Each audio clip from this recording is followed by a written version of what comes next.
Hi, Happy New Year. I'm Osprey Analyst Alexandra James, and I'll be delivering the first analyst update of 2022.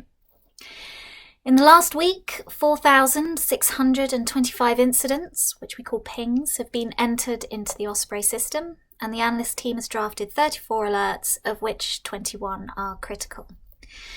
In conflict zone related news, this week saw the 2-year anniversary of the US airstrike which killed Iranian military commander Qasem Soleimani in Iraq, and activity in several countries has been observed, including in Israel and Gaza, Yemen, Saudi Arabia, Iraq and Syria.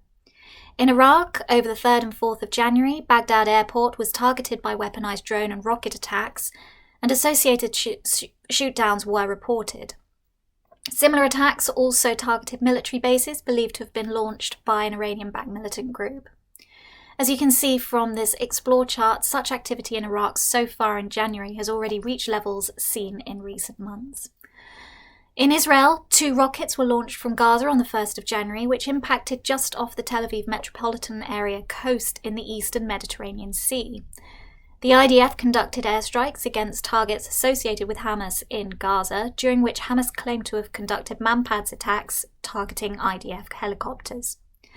The IDF confirmed the attack but stated that no damage was caused to Israeli military air assets.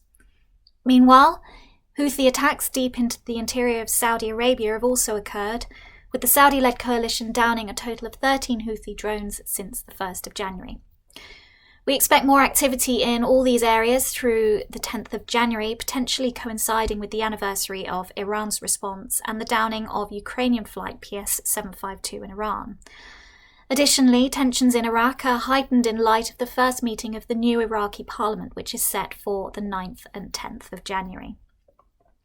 Meanwhile, North Korea has launched at least one suspected ballistic missile into the Sea of Japan, with no associated NOTAM being issued in advance. International media has also highlighted social unrest in Kazakhstan over socio-economic grievances. Protesters were reported to have entered and seized Almaty airport, which resulted in the suspension of flight operations. Russia and other members of the Regional Collective Security Treaty Organization have sent peacekeeping troops to the airport, and protesters are reported to have vacated the facility. However, it remains closed along with other major airports in the country. In aviation security related news, a number of countries, including Panama, Belgium, the Netherlands and the Dominican Republic, have released their annual narcotic seizures figures for 2021, which includes drugs seized from air cargo and couriers. According to reports, the total drugs seized last year were dramatically increased since the previous year amid easing COVID-19 restrictions, and Panama reported a record of 128 tons of illicit substances. In COVID-19 related developments, the Omicron variant has continued to impact on aviation and prompt various new restrictions around the world.